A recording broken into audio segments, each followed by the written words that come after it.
গৌৰীপুৰত ৰাষ্ট্ৰীয় ওলামা কাউন্সিলৰ প্ৰাৰ্থী ফিৰাজুল ইছলামৰ প্ৰচাৰ তুংগত সমাগত বিধানসভা নিৰ্বাচনক কেন্দ্ৰ কৰি ৭ নং গৌৰীপুৰ বিধানসভা সমষ্টি বিভিন্ন ৰাজনৈতিক দলৰ নিৰ্বাচনী তৎপৰতা দিনে দিনে তীব্ৰতৰ হৈ উঠিছে। এই প্ৰতিযোগিতামূলক পৰিৱেশত পিছ পৰি থকা নাই ৰাষ্ট্ৰীয় ওলামা কাউন্সিল দলৰ মনোনীত প্ৰাৰ্থী ফিৰাজুল ইছলাম।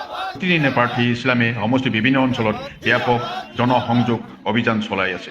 চাৰিচকীয়া বাহন, বাইক আৰু অটোগাড়ীৰে সাজু কৰা শোভাযাত্ৰাৰ জৰিয়তে তেওঁ নিজৰ নিৰ্বাচনী প্ৰচাৰ তুংগ কৰি তুলিছে। তেওঁৰ এই প্ৰচাৰত দলীয় কৰ্মী সমৰ্থকৰ লগতে স্থায়ী ৰাইজৰো উল্লেখযোগ্য অংশগ্ৰহণ পৰিলক্ষিত হৈছে।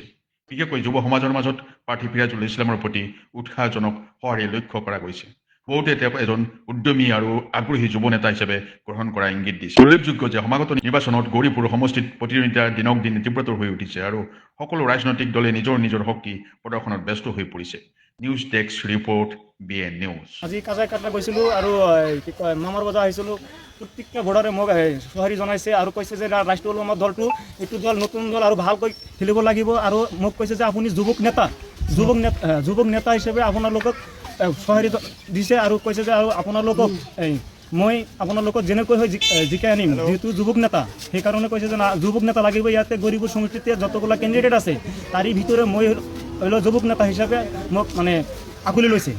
মোৰ লগততো একো নহ'ব, মোৰ লগত কোনো জোচ নাই, মই অকলে ৰজা হয়, কোনোবাই মোৰ লগত কণ্টেষ্ট কৰিব নহয় এইটো নহয়। যিকেইটা আছে প্ৰত্যেকটো যিকেইটা কেণ্ডিডেট আছে প্ৰত্যেকটো কেণ্ডিডেটৰ দুৰ্নীতি আছে। ৰাস্তাৰ যিবিলাক মানে পঞ্চায়ত আছে একো কাম কৰা নাই।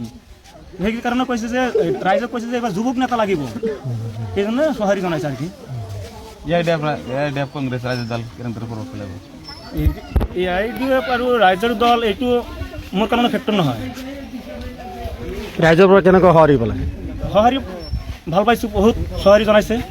ভোটাৰ ৰাইজক কি জনাব সাংবাদিক যোগেদি? ভোটাৰক ধন্যবাদ জনাব আৰু গৌৰীপুৰ সমষ্টিত যিবিলাক ভোটাৰ আছে প্ৰত্যেকটো ভোটাৰ আমাৰ গৌৰীপুৰ সমষ্টিতে 3,10,594 জন ভোটাৰ আছে। প্ৰত্যেকটো ভোটাৰক ধন্যবাদ জনাইছোঁ।